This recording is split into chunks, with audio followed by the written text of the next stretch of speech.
Halo anak-anak, bertemu lagi dengan saya Miss Rade di channel Tekno Matkin. Semoga senantiasa dalam keadaan sehat.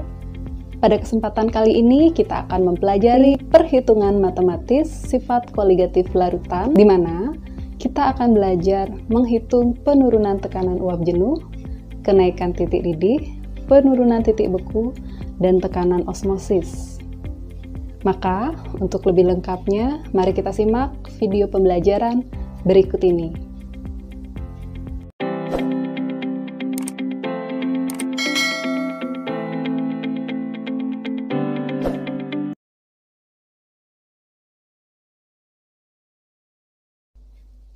Sifat koligatif larutan. Pada kali ini, kita akan membahas perhitungan matematis sifat koligatif larutan.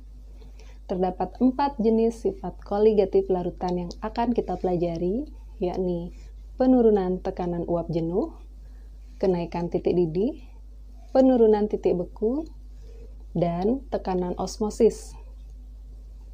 Dalam konsentrasi yang sama, sifat koligatif larutan elektrolit memiliki nilai lebih besar dibandingkan sifat koligatif larutan non-elektrolit.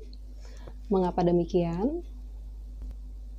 Hal ini disebabkan karena perbedaan pendekatan dari sifat koligatif larutan elektrolit dan sifat koligatif larutan non-elektrolit. Sifat koligatif larutan elektrolit dapat terionisasi membentuk ion positif dan ion negatif. Misalnya, 1 unit senyawa dapat membentuk ion positif dan ion negatif. Sebagai contoh, pada molekul CaCl2, di mana 1 unit molekul CaCl2 dapat terionisasi menjadi 1 ion Ca2+, dan 2 ion Cl-. Hal tersebut menyebabkan jumlah partikel ionnya menjadi 3 unit. Berbeda halnya dengan sifat koligatif non-elektrolit, di mana larutan non-elektrolit tidak dapat terionisasi. Hal tersebutlah yang menyebabkan perbedaan jumlah partikel akibat larutan elektrolit dapat terionisasi, sementara larutan non-elektrolit tidak terionisasi dalam jumlah mol yang sama. Derajat ionisasi atau alfa dan faktor Van Hoff atau dilambangkan dengan I.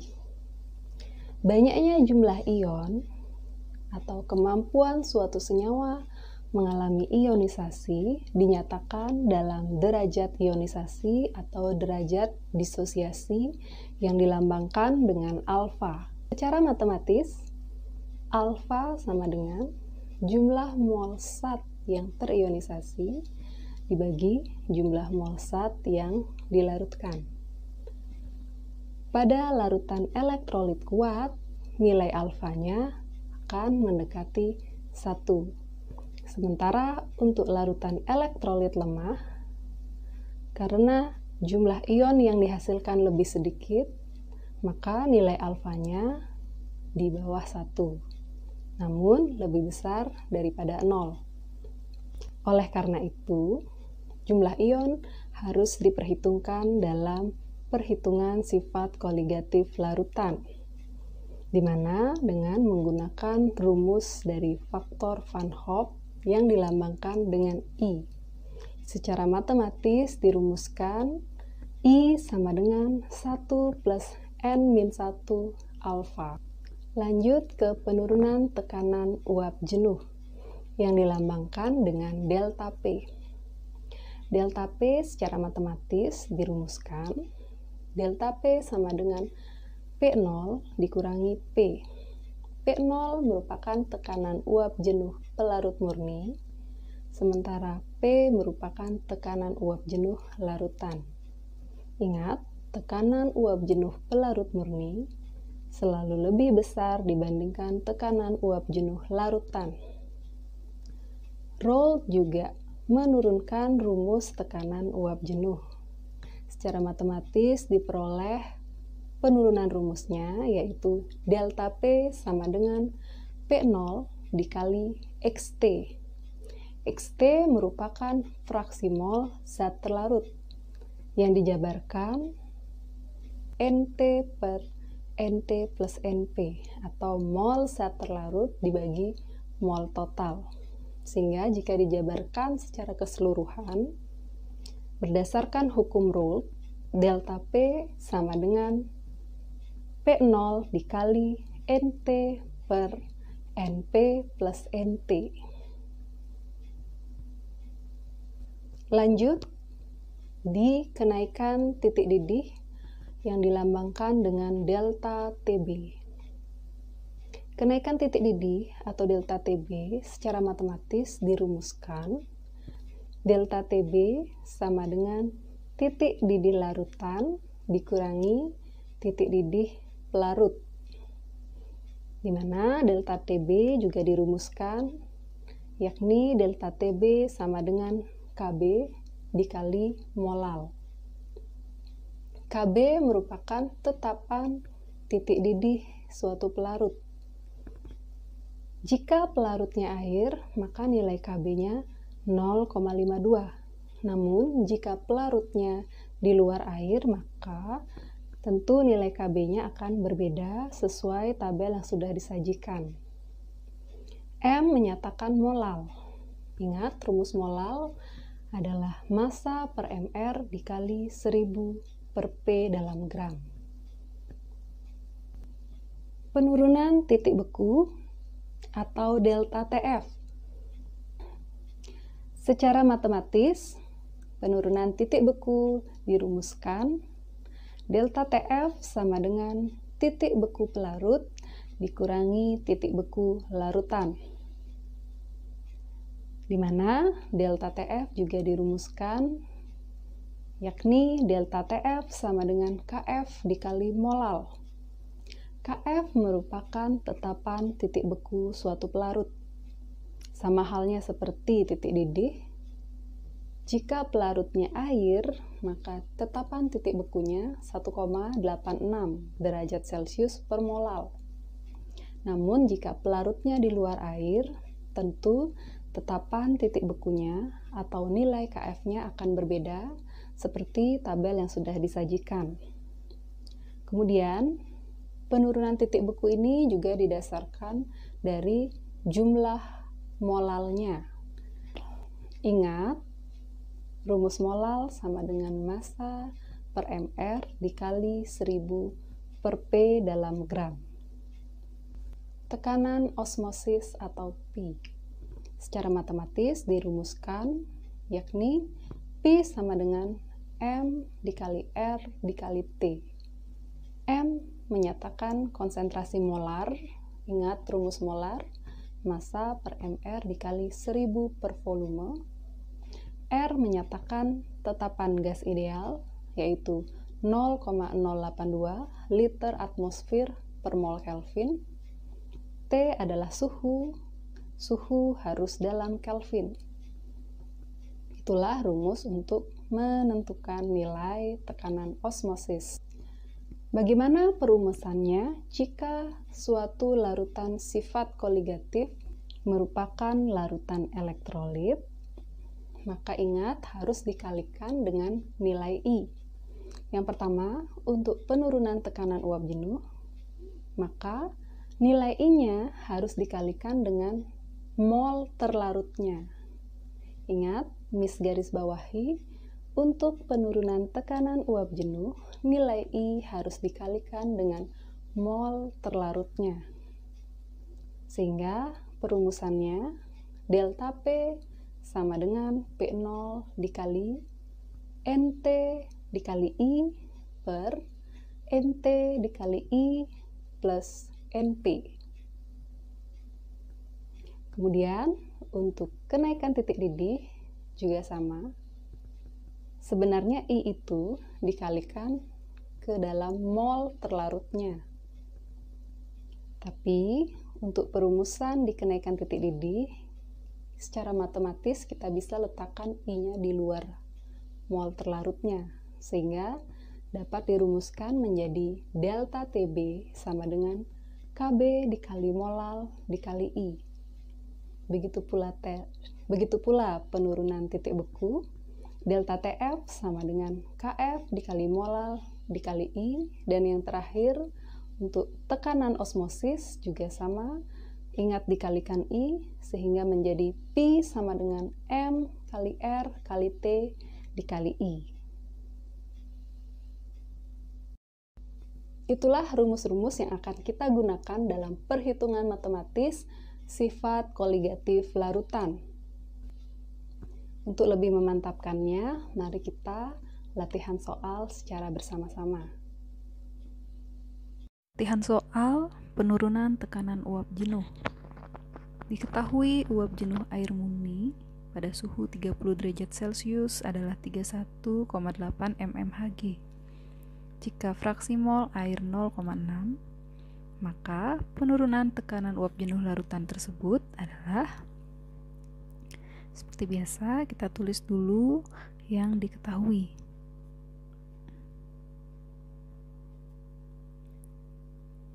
Diketahui di sini pada suhu 30 derajat Celcius tekanan uap jenuh air murni artinya P0 diketahui 31,8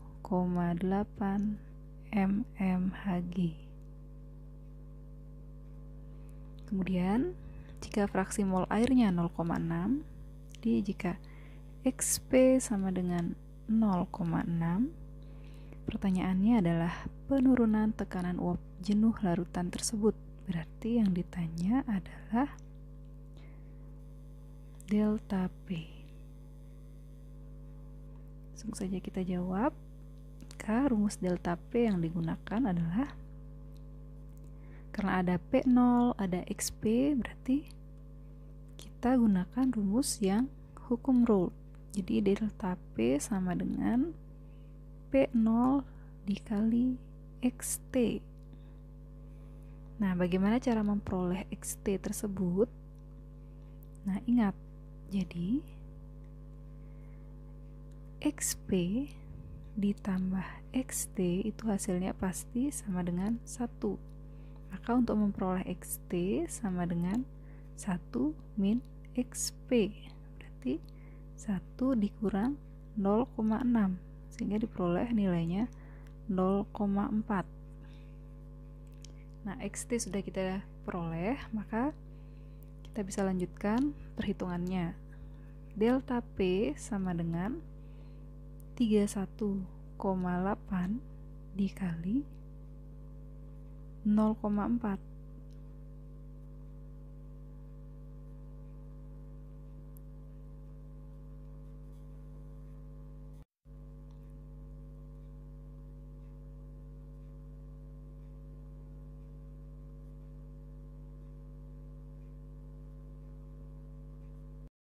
Sehingga diperoleh jawabannya 12,72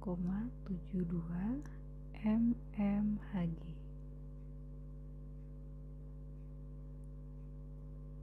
Jadi jawabannya adalah yang C. Soal berikutnya masih di penurunan tekanan uap jenuh. Jika tekanan uap air pada suhu ruangan adalah 105 mmHg, maka tekanan uap larutan NaOH 10% adalah, jadi kita tulis dulu yang diketahui.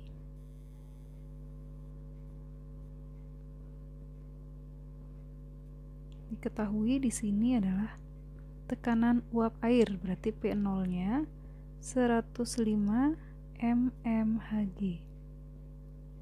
Kemudian diketahui persen massa dari NaOH. Jadi persen NaOH itu 10%. Jadi ingat apa yang dimaksud dengan NaOH 10%. Jadi dalam larutan terdapat 10 gram NaOH, sisanya adalah air, berarti 90 gram H2O, seperti itu.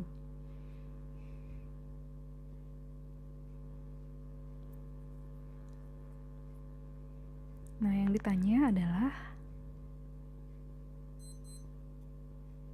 Yang ditanya adalah tekanan uap larutan, berarti yang ditanya adalah P-nya. Nah, sekarang mari kita ingat rumus P. Rumus P itu sama dengan P0 dikali XP. P0 sudah ada, tinggal kita mencari nilai XP. Untuk mencari nilai fraksi mol, kita harus mencari mol pelarut dan mol zat terlarutnya. Kita cari mol NaOH terlebih dahulu. Ingat rumus mol adalah massa per mR. Jadi untuk mencari mR NaOH tinggal dijumlahkan masing-masing AR penyusun senyawa tersebut. Massanya adalah 10, TMR-nya adalah Na23 ditambah O-nya 16 ditambah H-nya 1. 23 ditambah 16 itu 39 ditambah 1 berarti kita peroleh MR-nya 40. Jadi 10 per 40. Kita peroleh nilainya 1/4 atau 0,25 mol. Kemudian mol H2O kita cari dengan rumus yang sama, massa per mR. Berarti 90 per mR H2O.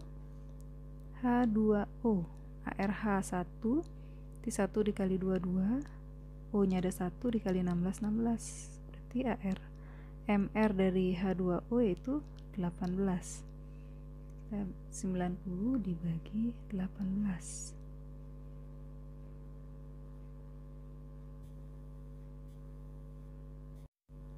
Hasilnya adalah 5 mol.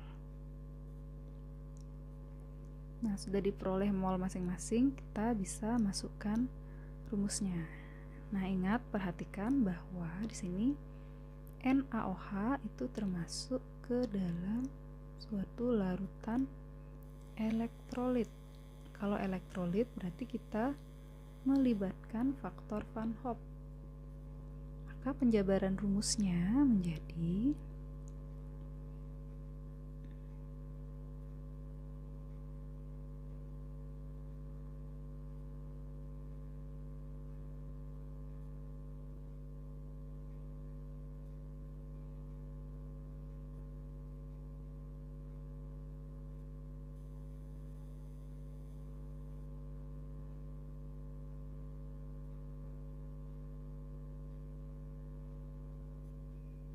kita jabarkan delta P sama dengan P0 dikali XP. Ingat, kalau dia tekanan uap jenuh, nilai I dikalikan di dalam mol terlarutnya, sehingga NP per NP ditambah NT dikali 1 dikali I.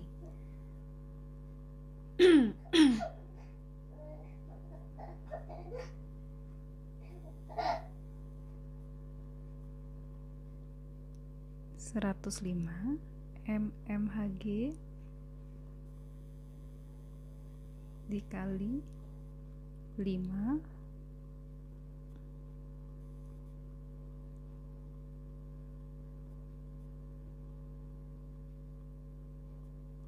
per 5 ditambah 0,25 dikali I. Nah, bagaimana cara mencari I? Kita ionisasi NaOH-nya. NaOH menghasilkan Na plus OH-. Kalau jika NaOH ini merupakan larutan elektrolit kuat. Jika elektrolit kuat, langsung saja nilai I sama dengan N. Namun jika larutannya adalah elektrolit lemah, baru kita jabarkan rumus I-nya menjadi 1 plus N-1 alfa. Ini berapa jumlah ion NaOH di sini? Adalah 2 ion. sehingga kita kalikan 2.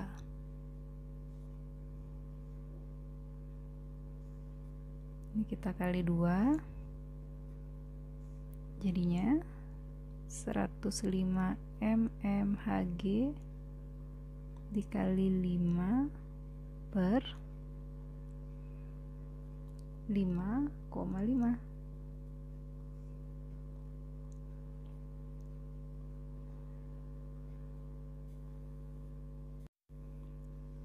Sehingga diperoleh hasilnya adalah 95,45 mmHg.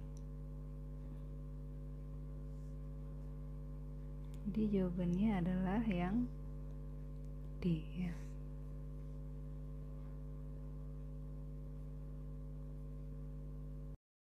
Latihan soal kenaikan titik didih. Jika 0,68 gram suatu elektronik biner MR204 dilarutkan ke dalam 100 gram air dan mendidih pada suhu 100,026 derajat Celcius, KB air 0,52 derajat Celcius per molal, maka besarnya derajat ionisasi elektrolit di atas adalah, ya kita mulai dengan menuliskan diketahui. Diketahui di sini adalah massa dari suatu elektronik biner. Ya, kita boleh tulis G.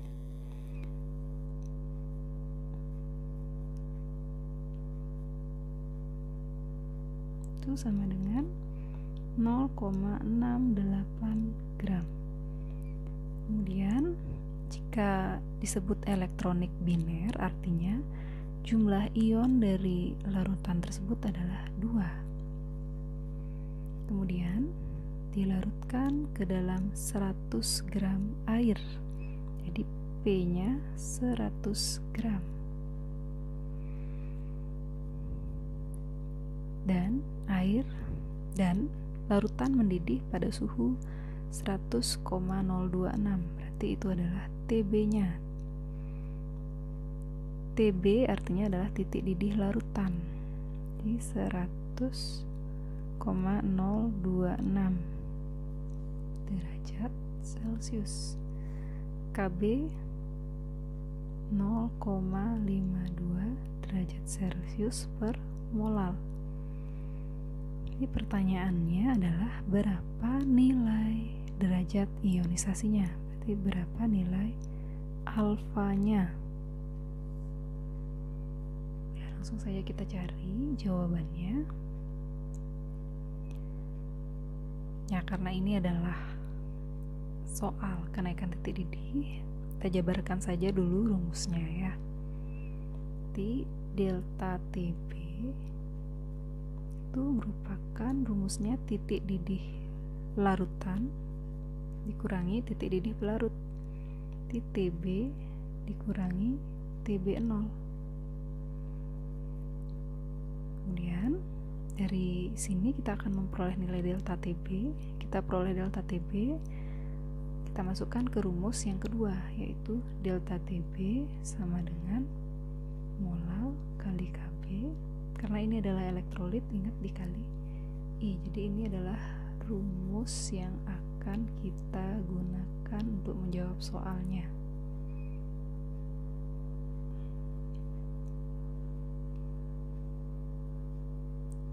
Langsung saja kita cari nilai dari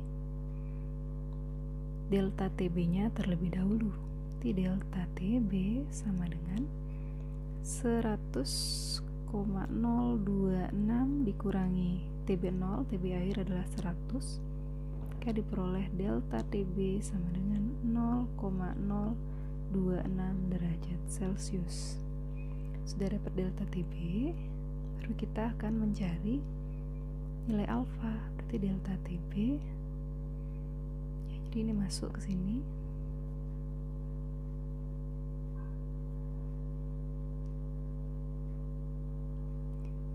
Delta TB kita sudah peroleh 0,026. Kemudian molalnya itu kita jabarkan, jadi G per MR dikali 1000 per P B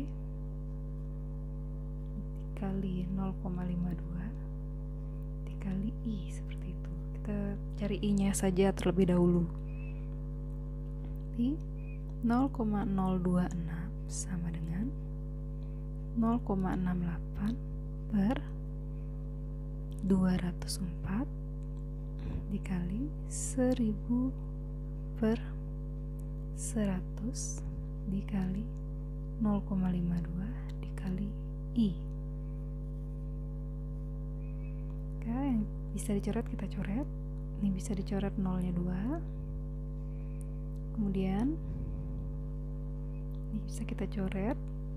Ini coret jadinya 6,8.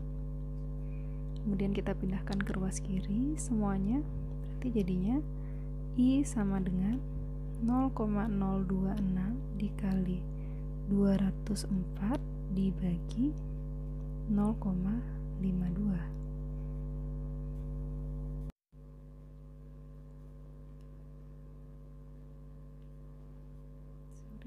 Dibagi 0,52 dikali 0,68.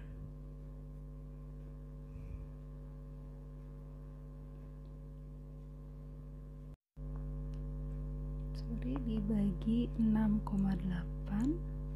itu akan dihasilkan I-nya 1,5. I sudah kita peroleh, maka kita sekarang dapat mencari nilai alfanya. I masih ingat penjabaran rumus I?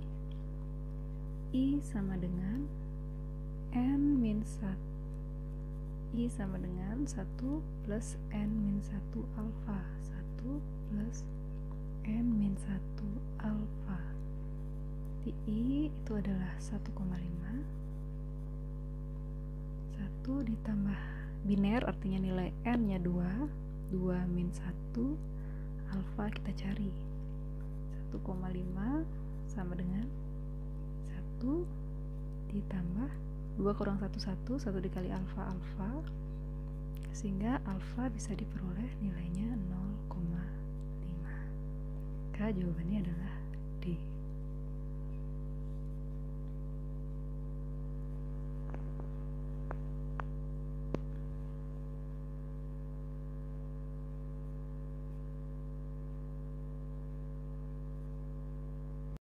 Soal berikutnya yaitu latihan soal penurunan titik beku.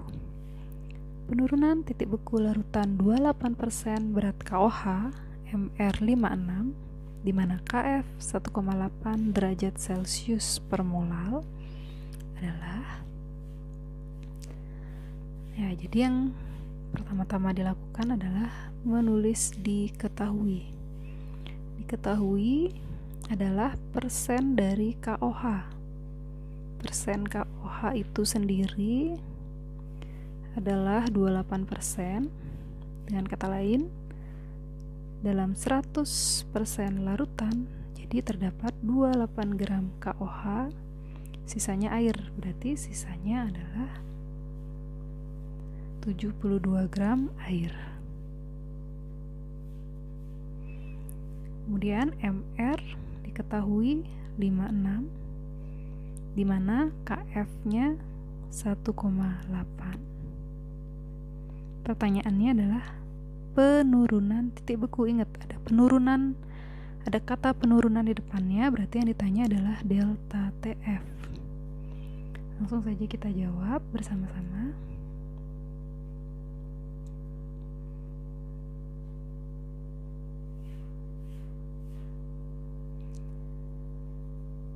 Nah, ingat rumus delta TF, penjabarannya adalah molal dikali KF.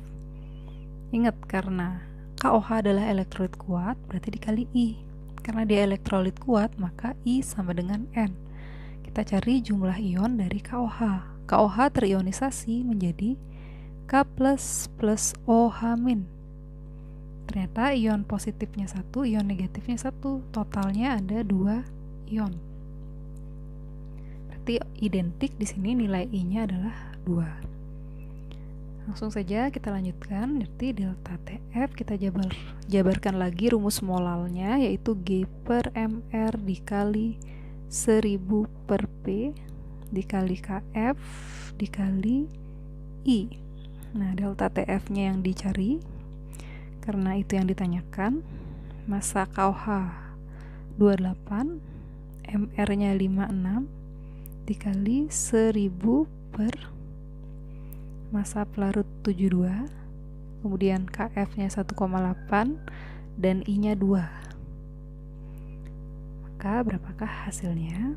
Ini kita sama-sama bagi 7, T 4, ini 8, sama-sama bagi 4, ini 1, ini 2. Dan 2-nya bisa dicoret, berarti 1,8 dikali 1000 adalah 1800 per 72, sehingga diperoleh hasilnya adalah 25. Itu adalah delta TF. Jadi jawabannya adalah 25 derajat Celcius.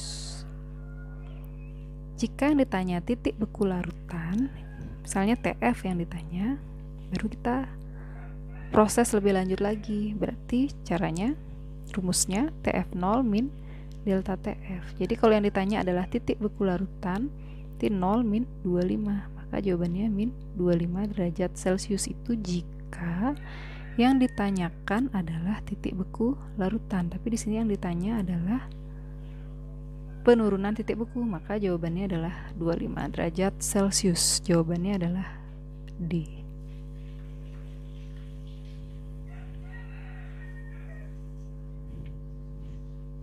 Berikutnya yaitu latihan soal tekanan osmosis. Tekanan osmosis larutan sukrosa 0,001 molar pada suhu 25 derajat Celcius adalah, nah ini mudah sekali, kita tulis diketahui terlebih dahulu. Diketahui di sini adalah molar, yaitu 0,001 molar atau 1 dikali 10 pangkat min 3 molar.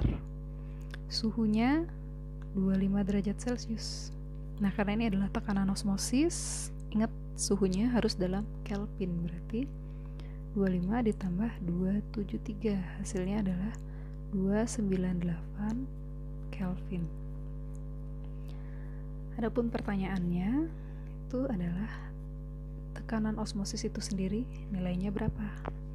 Nah, sekarang kita perhatikan terlebih dahulu, sukrosa itu tergolong larutan elektrolit atau non-elektrolit. Nah, sukrosa merupakan larutan non-elektrolit, berarti kita tidak perlu mengalihkan faktor Van Hoff-nya, langsung saja Pi sama dengan MRT, itu saja. Berarti Pi sama dengan, kita jabarkan rumus molar, tidak perlu dijabarkan rumus molar karena sudah diketahui konsentrasi molarnya adalah 1 kali 10 pangkat min 3 molar. Kemudian tetapan gas ideal itu adalah 0,082 dikali suhu dalam Kelvin 298. Maka hasilnya adalah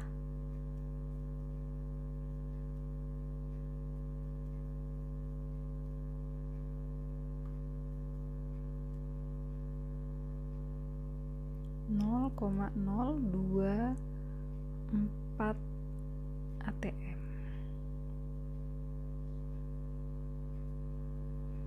Mudah sekali kan?